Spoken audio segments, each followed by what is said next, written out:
The station, Eternal Chorus, had seen many things in its 400 years of service. It had watched empires form treaties. It had heard the cries of dying civilizations, asking for help. It had hosted arguments that lasted decades, and peace talks that ended wars. But on the day the human delegate walked through its main gate, something felt different. Not louder, not more dramatic, just different. Like the moment before a storm, when the air goes quiet and everything holds its breath. Her name was Hana. She walked through the long silver corridor of the station like she had been there before, even though she had not. She carried a small bag on her shoulder, wore a plain dark uniform with a small Earth flag stitched on the sleeve, and looked around at the alien architecture with calm, curious eyes. No fear, no nervousness, just a quiet kind of awareness that made the other delegates step aside without fully knowing why. The Galactic Union's annual Species Summit was one of the most important events in the known galaxy. Every registered species sent a representative. They came to report, to negotiate, to update their planetary data, and sometimes to introduce a new species for official registration. That last part was what brought Hana here. Earth had made contact with the Union 3 years ago. The paperwork, as humans called it, had taken that long. Now it was time to make it official. The main hall of Eternal Chorus was enormous. The ceiling was so high it disappeared into soft light. The walls were lined with holographic displays showing star maps, species profiles, and live feeds from dozens of planets. Hundreds of alien delegates sat in curved rows around a central platform. Some had 4 arms, some had no arms at all. Some breathed through filters attached to their necks. Some were so large they took up 3 seats. Some were so small they sat on raised platforms just to be seen. Hana walked to the human seat, sat down, and placed her bag under the chair. The session began. One by one, species presented their updates. Trade agreements, population reports, environmental changes. It was slow and formal, and to most delegates, completely routine. Then the name, Earth, Sol System, Humanity, appeared on the central display. Hana stood up and walked to the platform. Council Elder Vreth watched her from the high seat reserved for the Union's senior members. Vreth was Olani, a tall, gray-skinned species with 4 narrow eyes and a reputation for being the most careful record-keepers in the galaxy. The Olani did not make mistakes. And when Vreth pulled up Earth's planetary file on his personal screen, his 4 eyes moved very slowly across the data. Then he stopped. He read it again. Then he looked at Hana. "Delegate," Vreth said, his voice calm but tight. "Before we proceed with your registration, I need to confirm something." Hana nodded. "Of course." "This file," Vreth paused. He turned the screen so the main display could project it for the entire hall. "This is the planetary data for your homeworld, Earth. Is that correct?" "Yes," Hana said. The display filled the hall. Every delegate looked up. The numbers were there in plain sight. Tectonic activity rated at extreme. Atmospheric oxygen levels near the upper limit of combustibility. Surface temperature ranges from -80 degrees to over 50 degrees, varying by region and season. Ocean coverage at 71%, with storm systems capable of destroying entire coastal regions. Recorded megafauna, large predator species, numbering in the thousands. Microbial and viral diversity rated as one of the highest in the known galaxy. Gravity at 9.8 meters per second squared, which was considered heavy for most species. Radiation exposure from the planet's star, classified as a yellow dwarf, reaching dangerous levels without proper shielding. The hall was quiet for a moment. Then the noise started. It was not loud. It was more like a wave of whispers. Delegates leaning toward each other, translators buzzing, the soft sounds of confusion and disbelief spreading from one end of the chamber to the other. Vreth held up one long gray hand, and the room settled. "Delegate Hana," he said slowly, "this classification places your planet in the category of a death world, level 8. That is the second highest level of environmental hostility we record. No registered species in the history of this union has originated from a planet classified higher than level 4. Hana stood with her hands behind her back. Her expression had not changed. "I understand," she said. "You understand," Vreth repeated. He looked at the data again. He looked at her again. "Delegate, I want to be very clear. A level 8 classification means that by every biological and environmental model we have, the development of complex intelligent life on your planet should not have been possible. The conditions are too hostile. The variables are too extreme. The survival probability for any known species placed on your world is," he checked his screen, "less than 1% after 30 days of exposure." The hall was completely silent now. Hana nodded slowly. "That sounds about right," she said. "For most species." Vreth's 4 eyes narrowed slightly. "You are saying that your species is different." "I am saying," Hana said, her voice still calm, still easy, "that we grew up there. We did not land on Earth. We were born from it. Every storm, every predator, every earthquake and flood and disease. We were shaped by all of it, over millions of years." She paused. "You are looking at the data and seeing a place nothing should survive. We look at the same data and see home." For a long moment, nobody spoke. Then a delegate from the Dravik Empire, a large armored species in the back row, let out a short, disbelieving sound. A few others followed. Not laughter exactly, more like the noise a person makes when they hear something that cannot possibly be true, but is standing right in front of them anyway. Vreth did not make that sound. He just kept looking at Hana. There was something in his expression now that had not been there before. It was not quite fear. It was something between the two. "We will need to verify this independently," he said finally. "We expected that," Hana said. "We brought everything you need." She reached into her bag and placed a small silver data drive on the platform beside her. Full geological history, biological records, archaeological data going back 300,000 years, climate records, everything. She picked up her bag, stepped off the platform, and walked back to her seat. The drive sat there on the platform under the lights of the hall, small and plain and ordinary looking. Vreth stared at it for a long time. Around him, the entire chamber had gone still, in a way it almost never did. Not the stillness of boredom or routine, the stillness of a room full of intelligent beings who had just realized that something they thought they understood completely had turned out to be something else entirely. The session moved on. Trade numbers, population counts, routine updates, but the data drive stayed on everyone's mind. And Hana sat in her seat, calm and quiet, and watched the stars through the wide window at the far end of the hall. She had seen storms bigger than this station. She had grown up on a planet that tried to kill everything that lived on it, every single day. A room full of surprised aliens was, by comparison, a very peaceful afternoon. The research wing of Eternal Chorus was the quietest part of the station.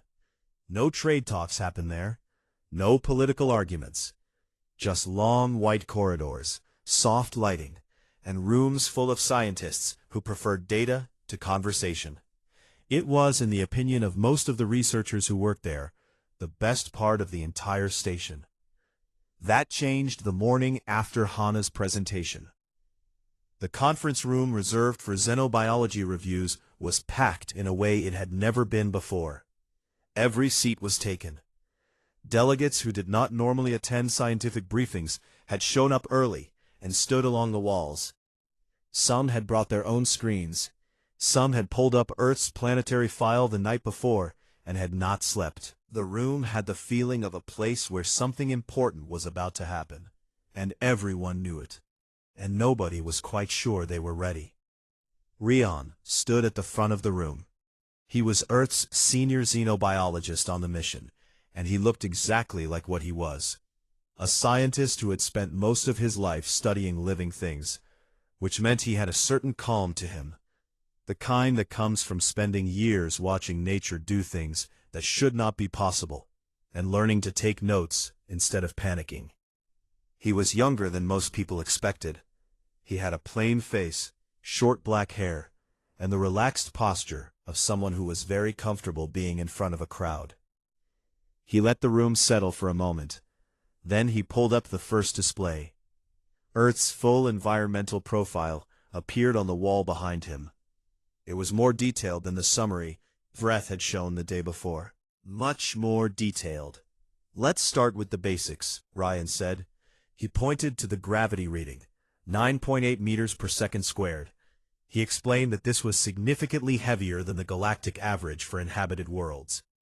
Most registered species came from planets with gravity between 5 and 7. Earth's gravity meant that every living thing on the planet had evolved carrying more weight than most species ever experienced. Bones denser, muscles stronger, cardiovascular systems built for hard work.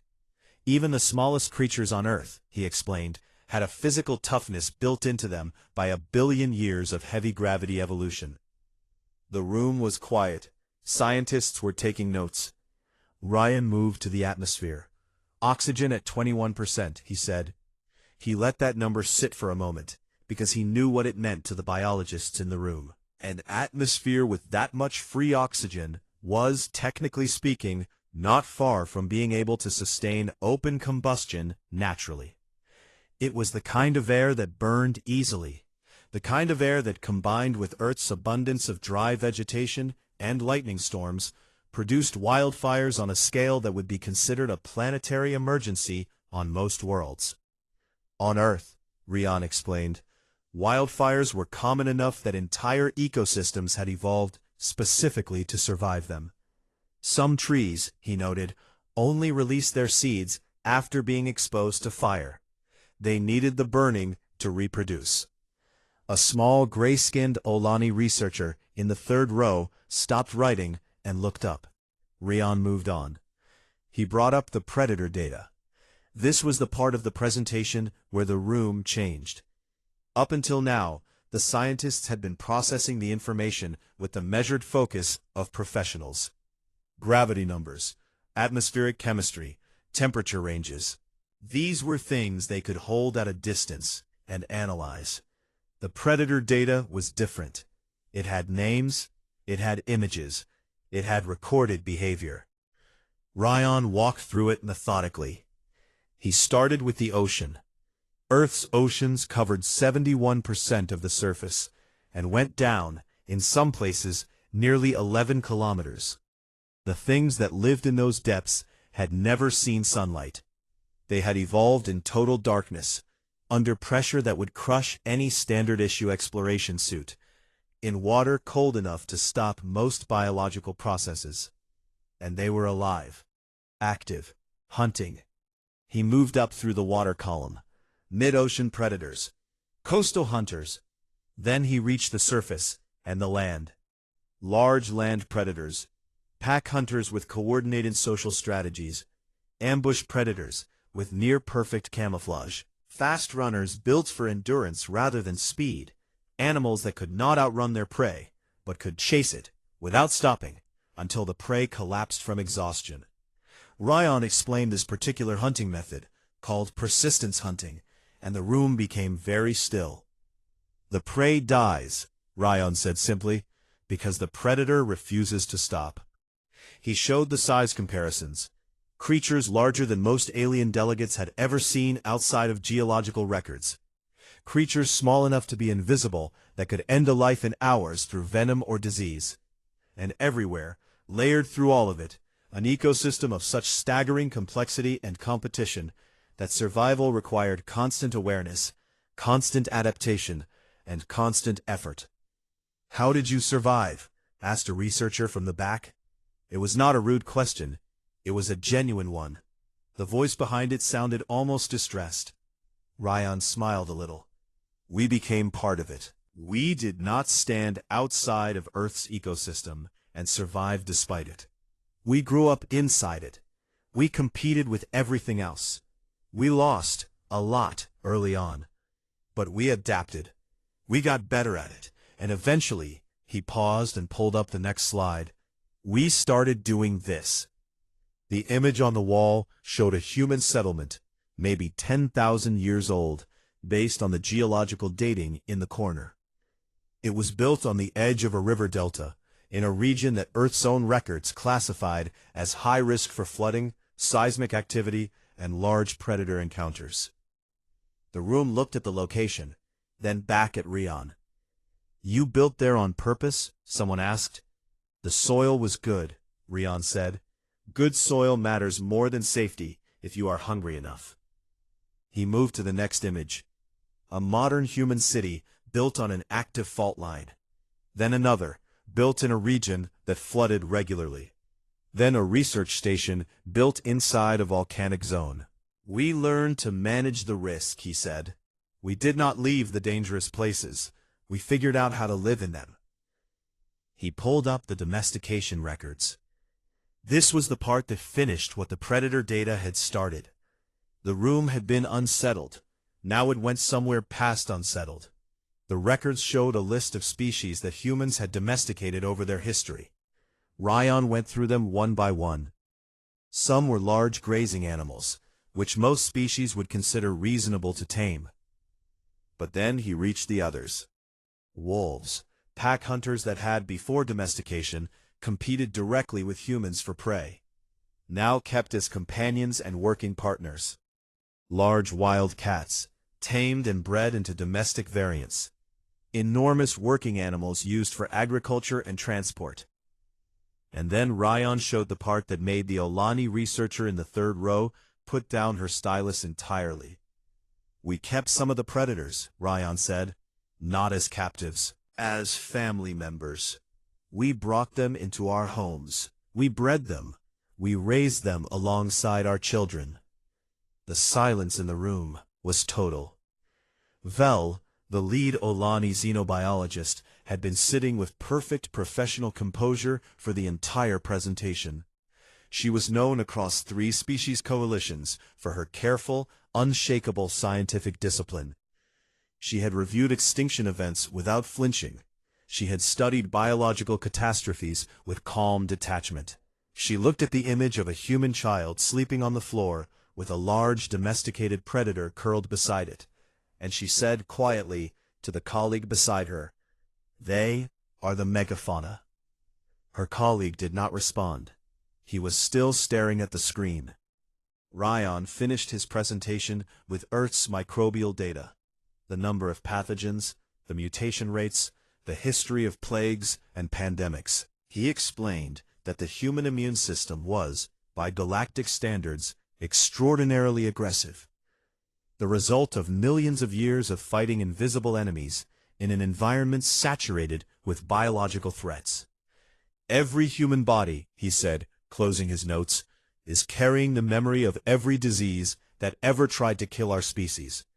We built defenses against all of it, not because we chose to, because the ones who did not build those defenses did not survive long enough to become us."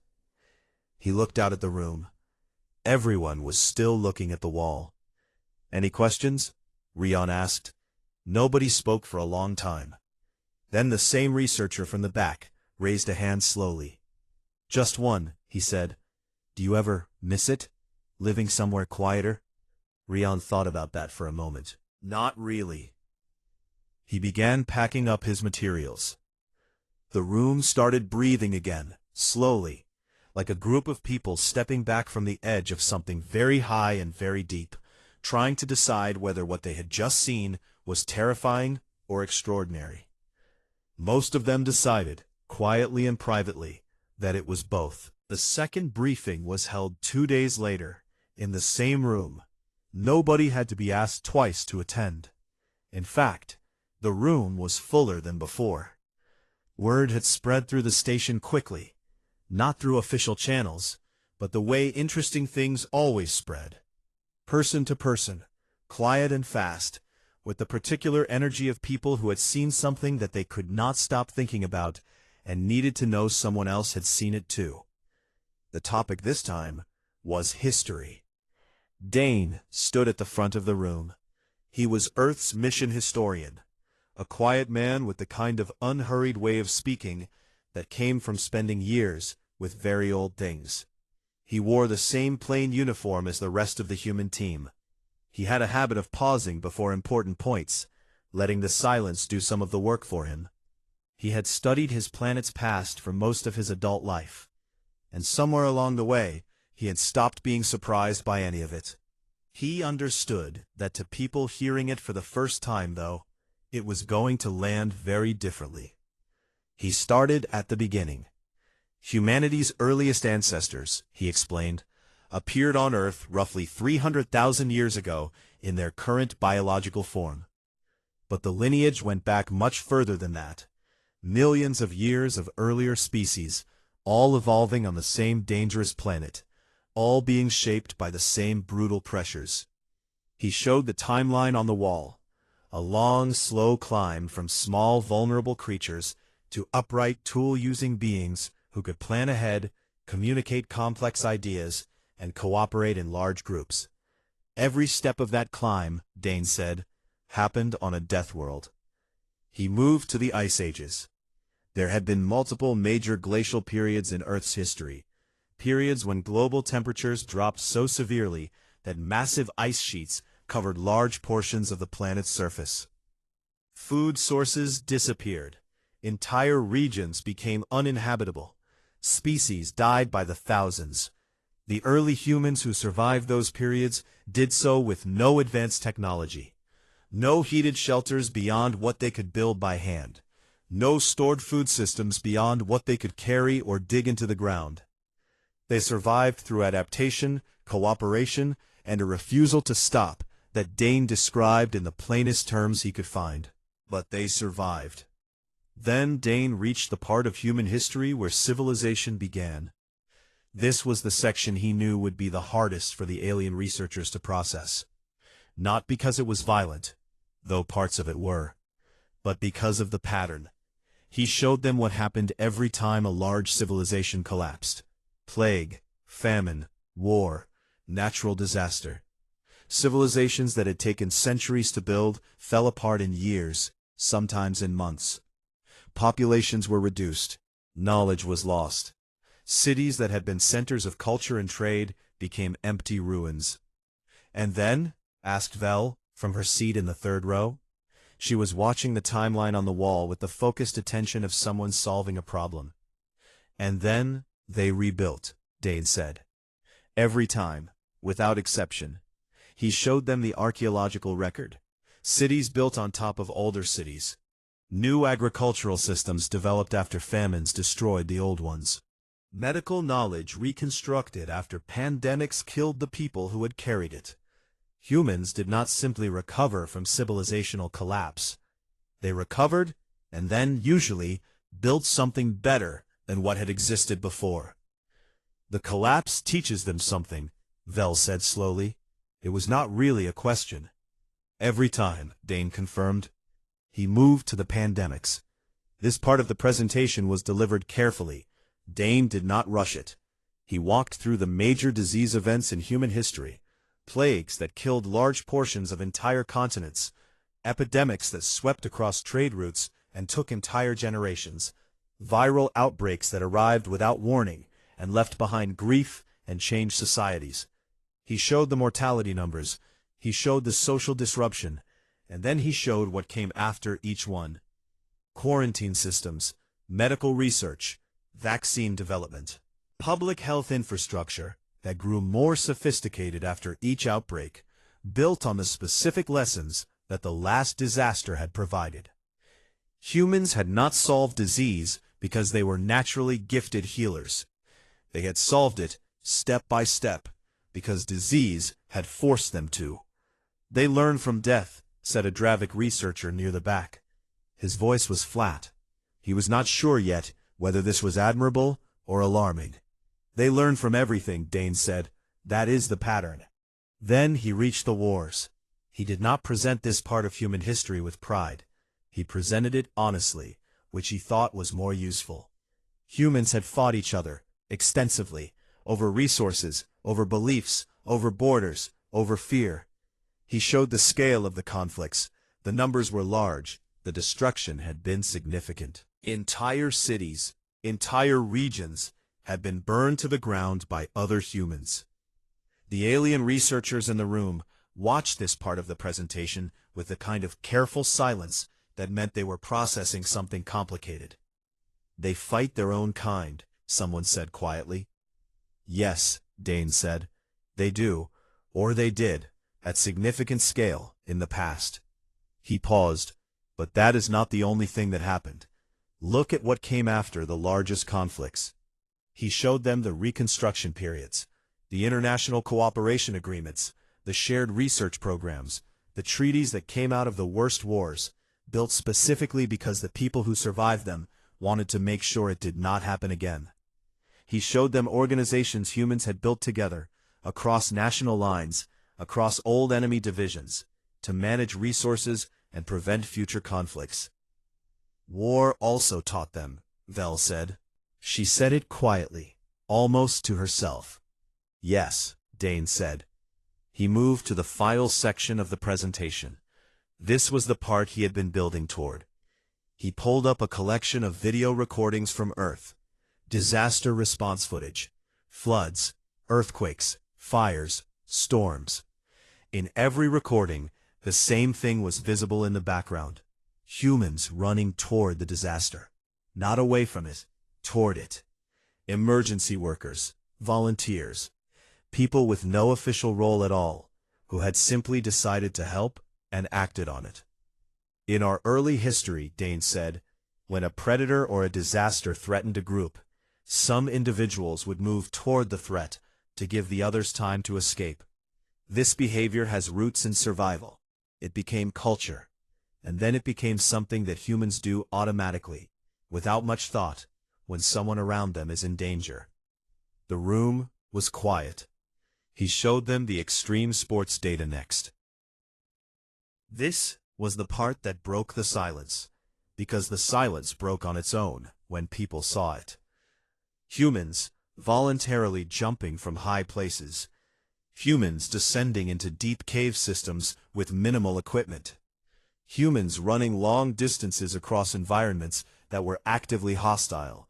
Deserts, frozen landscapes, high-altitude mountain ranges.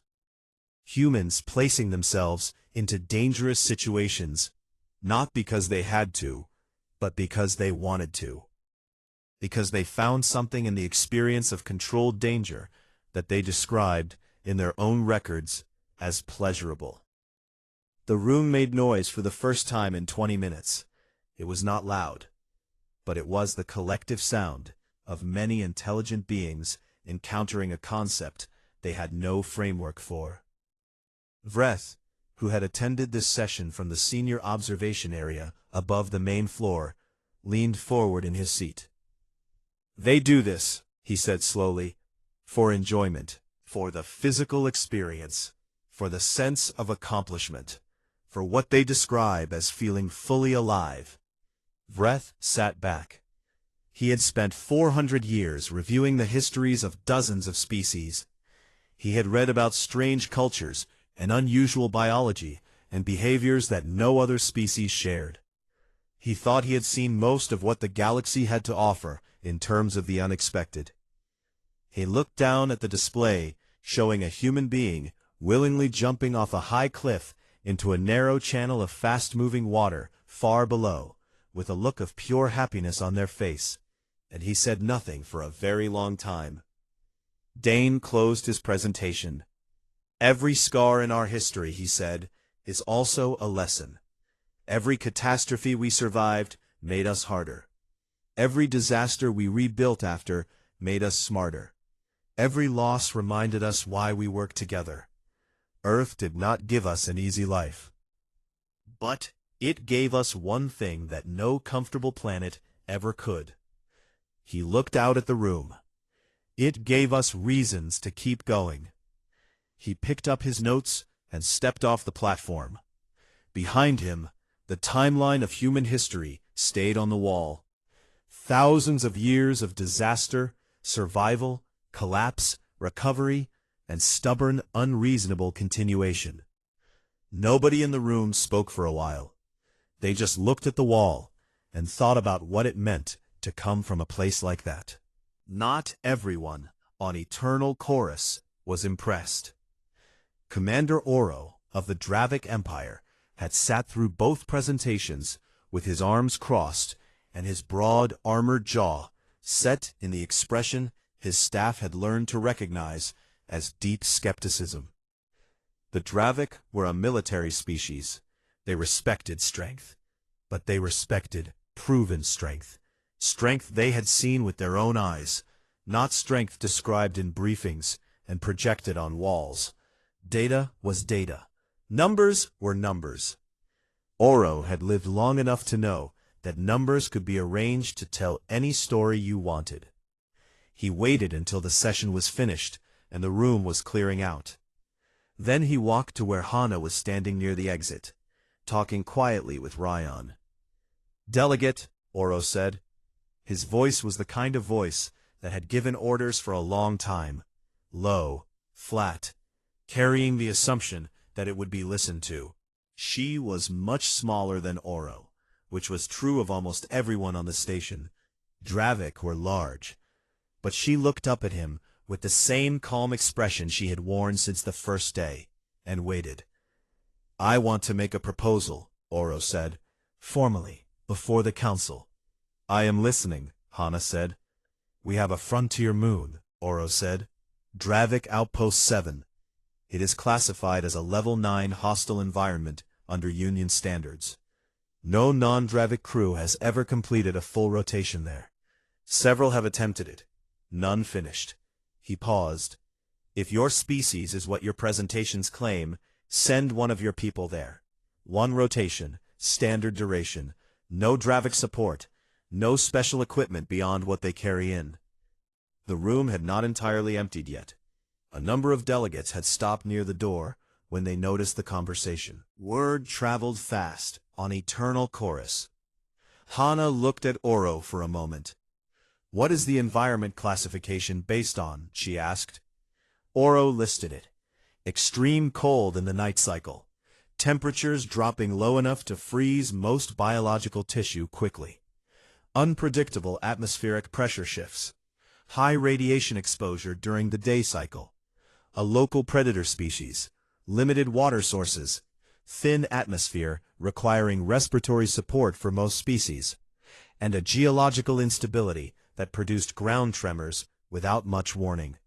Hana nodded slowly while he listed these things. "Level 9, she said. "Correct," Oro said. "Our second harshest classification." Hana was quiet for a moment. Then she said, "I will check with my team and give you a formal answer before end of session today." He gave a short nod and stepped back. Hana walked back to the human quarters. The conversation with Yule lasted about 4 minutes. Yule was the human team's field specialist. His official title was Environmental Operations Coordinator, which was a long way of saying he was the person they sent into places that were difficult or dangerous, and needed someone who could think clearly and act practically. He was not the largest person on the team. He was not particularly loud. He had the kind of ordinary face that people forgot easily, and he knew it, and he found it useful. When Hana explained the proposal, Yule was eating a self-heated field ration at the small table in the team's common room. He was on his second pack. He chewed, listened, and nodded slowly while she spoke. When she finished, he said, "What is the day cycle temperature range?" She told him. He thought about it. "Cold, but manageable, if the gear is right." "What kind of predator?" She read from the file Oro had provided. "A medium-large pack hunter. Territorial. Primarily nocturnal. So mostly active in the cold part of the cycle," Yule said. "That appears to be the case," Hana said. "And the radiation during the day is the main daytime hazard?" "Along with the pressure shifts." Yule looked down at his food for a moment. Then he said, I can do a rotation. I would need my standard field kit and my cold weather layer. Maybe an extra filter for the atmosphere, depending on the exact mix. He paused. Can I bring reading material? Hana looked at him. Excuse me? A rotation is a long time if there is not much to do, he said simply. I would like something to read. Then she said yes. He could bring reading material, and went to send the formal acceptance to Oro. The mission briefing was held the following morning in the station's operations wing. It was a formal occasion. Oro was there with 2 of his senior officers. Several council members had come to observe. The full human team attended. Yul arrived 3 minutes late, carrying a medium-sized field pack over one shoulder, and eating something from a small wrapper. He looked at Barum, nodded in a general way to everyone present, and took his seat. Oro watched him with the expression of a person trying to decide if they were being disrespected, or if this was simply what humans looked like when they were relaxed. The briefing went through the conditions in detail. Temperature data, predator behavior patterns, geological activity, radiation levels. Each point was laid out carefully, and with each point, the council observers watched Yule to see his reaction. His reaction was to take occasional notes on a small pad and ask a few practical questions. How predictable were the ground tremors in terms of timing? Where were the water sources located relative to the designated landing zone? Was there available natural shelter, or would he be building from scratch? One of Oro's officers answered the questions. The officer had a flat, professional tone, but by the third answer something in his expression had shifted slightly. He was used to briefings where the person being sent into a level 9 environment at some point showed a sign, some small physical signal, that they understood the weight of what they were agreeing to. He wrote his notes, nodded, and asked if the predator tracks were concentrated near the water sources or spread across the terrain. The briefing ended. Yule repacked his pad, stood up, and picked up his field bag. He looked at Oro. Is there a harder moon available? He asked. Just in case this one goes quickly. Oro did not answer immediately. He looked at this human for a moment, this ordinary-looking, quiet, calm human who had just asked if there was a harder moon available, and he felt something he had not felt in a long time. He was not sure what to call it. It was not quite respect yet. It was the thing that came before respect, when you had not yet decided whether what you were seeing was courage or foolishness, and you were paying close attention because the answer mattered. Complete this one first, Oro said. The rotation lasted the standard duration. A Union observation satellite logged environmental data throughout. Oro reviewed the logs afterward, alone, in his quarters. Yule had landed in the designated zone, assessed his immediate surroundings, and spent the first few hours building a basic shelter from available materials. It was functional and efficient, using natural rock formations as the main structure. He had identified the nearest water source within the first day and marked a safe path to it. During the day cycle, with the radiation at its peak, he stayed in the shelter and read. The satellite's passive audio log recorded him occasionally making quiet comments to himself, observations about the terrain, occasional notes about the predator tracks he had spotted, and at one point, what appeared to be a brief spoken summary of something he had been reading, as though he was explaining it to someone who was not there. When the cold cycle came, and the local predators became active, he stayed still and quiet. The satellite tracked the predator pack moving through the area twice. Both times they passed near his position. Both times he did not move from his shelter.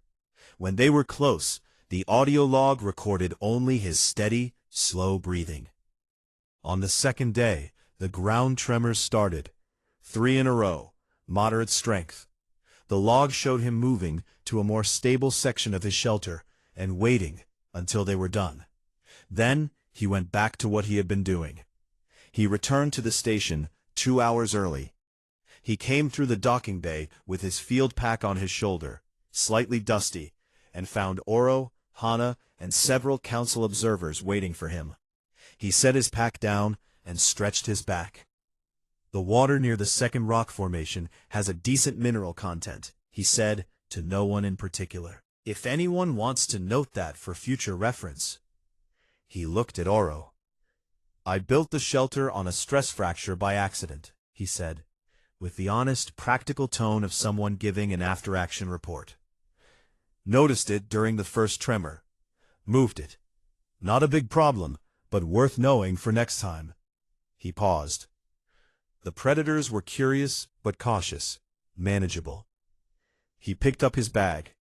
"Is there a harder moon?" he asked again.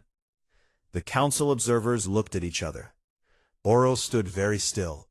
He was looking at Yule with the expression that had replaced his skepticism. The one that was no longer deciding between courage and foolishness. He had made his decision. "I will look into it," Oro said.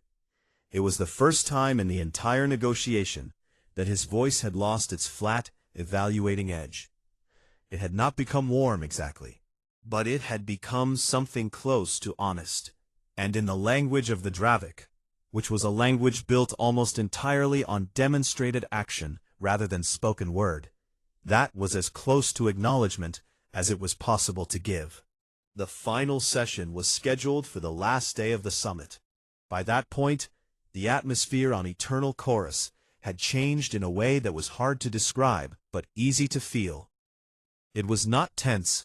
It was more like the feeling of a room where everyone had been thinking about the same thing for a week and had finally stopped pretending they had not.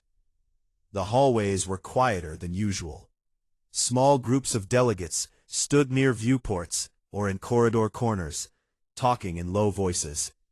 The human team passed them on the way to the main hall and received long, careful looks, the kind that meant people were seeing them differently now and were still in the process of deciding what that meant. Hana walked at the front of the group. She had slept well. She always slept well. This was something her teammates had long since stopped commenting on, because it was simply true, and there was no particularly useful thing to say about it. Rion walked beside her, reviewing notes on his pad.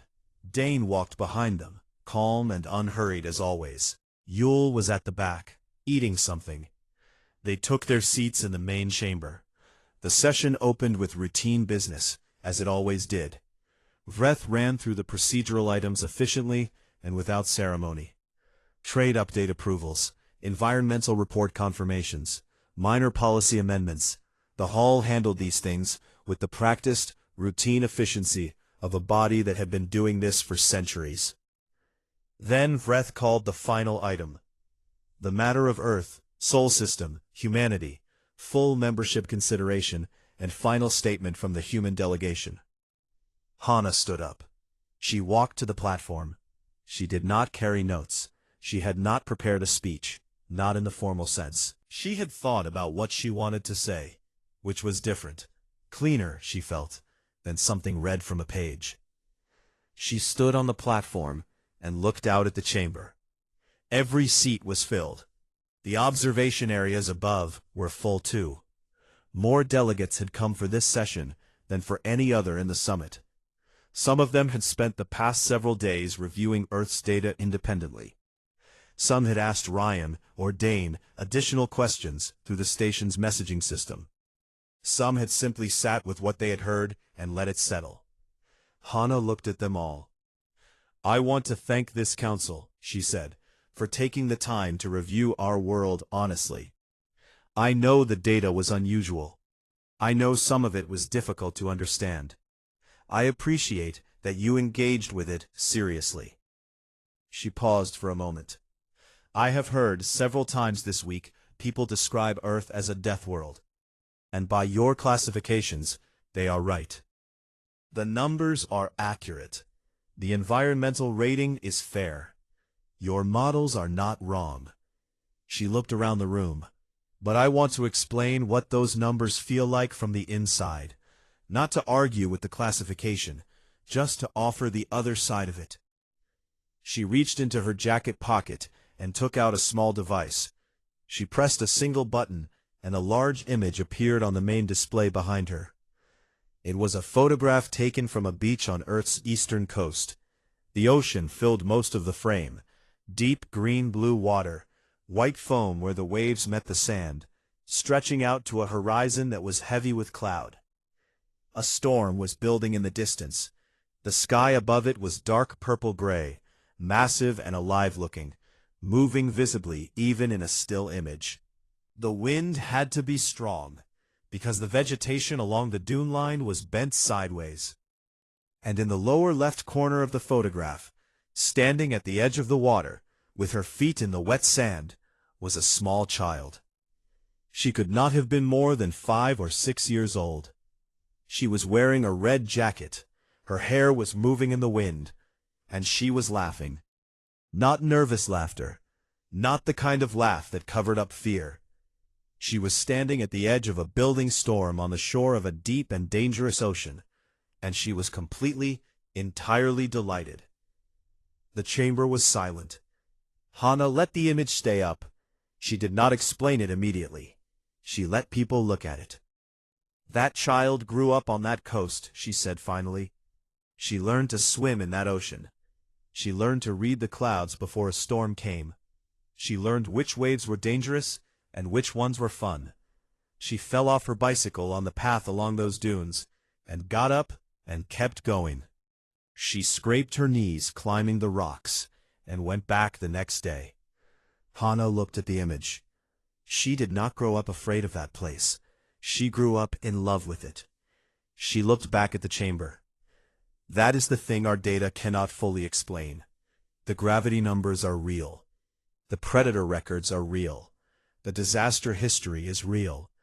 All of it is exactly as bad as it looks, and every human who has ever lived on that planet knew, on some level, how dangerous it was." She paused. "We knew. We just did not care in the way you might expect, because it was ours. It was the place that made us.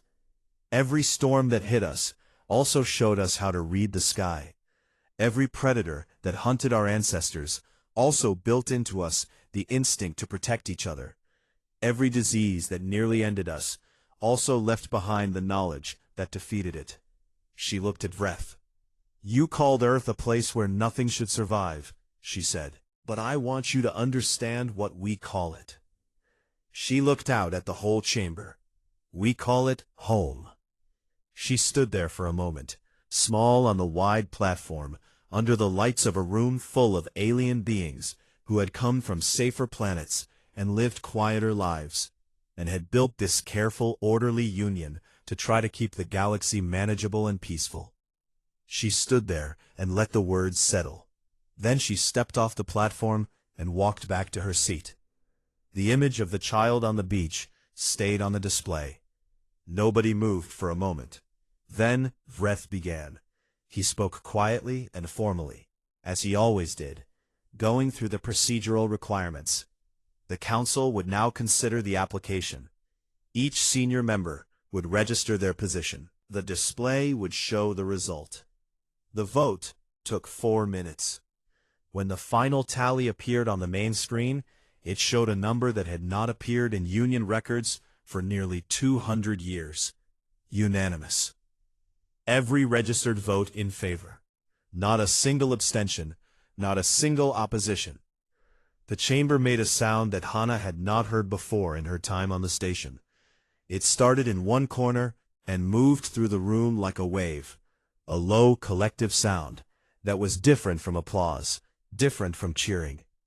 It was more like the sound a room makes when everyone in it exhales at the same time, and the exhale carries something with it: recognition, relief, the particular feeling of understanding something that had been confusing for a long time, and finally seeing it clearly.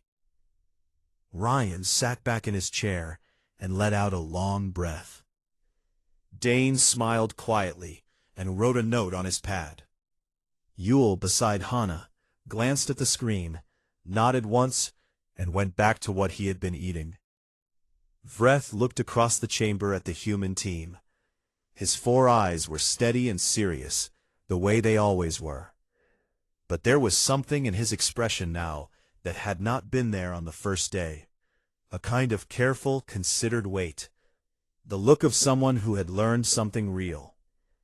The Union's official record was updated the same afternoon. Earth, Sol System, Humanity, full member species. Admitted by unanimous decision. Planetary classification, origin world, warrior species. Environmental rating, level 8 hostile, death world designation retained for scientific accuracy. And at the bottom of the file, in the notes section that was rarely used, a junior administrator, following a directive that had come down through 3 levels of the council before reaching her desk, added a single additional line. It had been suggested by Vreth himself, which was unusual. He was not known for adding personal commentary to official records. The line read, "See also, home." That evening, Hana stood alone at one of the station's wide observation windows. The stars outside were cold and still, and very far away, the way they always were out here. Below, somewhere invisible in the dark, was the general direction of Earth, too distant to see, too small to find from here, just a point, somewhere in all that black. She thought about the beach in the photograph. She thought about the sound the ocean made before a big storm came in, that low, deep sound that you felt in your chest before you heard it with your ears. She thought about the way the air smelled different before rain. She thought about standing on a hillside at night and watching lightning move across the valley below, enormous and silent at that distance, beautiful in a way that was completely honest about its own danger. She thought about all the things that Earth had given her, that she had never thought to name because they had always just been there. The strength that came from heavy gravity, the awareness that came from growing up in a place that required it, the deep and stubborn attachment to life that came from being part of a species that had survived everything its planet had tried to do to it, and come out the other side, still standing, still building, still exploring. She pressed one hand lightly against the cold glass of the window. Out there somewhere was the rest of the galaxy. Species and civilizations and worlds she had not yet seen. Questions she had not yet thought to ask. Places she had not yet stood. All of it waiting. She was not afraid of any of it. She had grown up on a death world. Everything else was just somewhere new to go.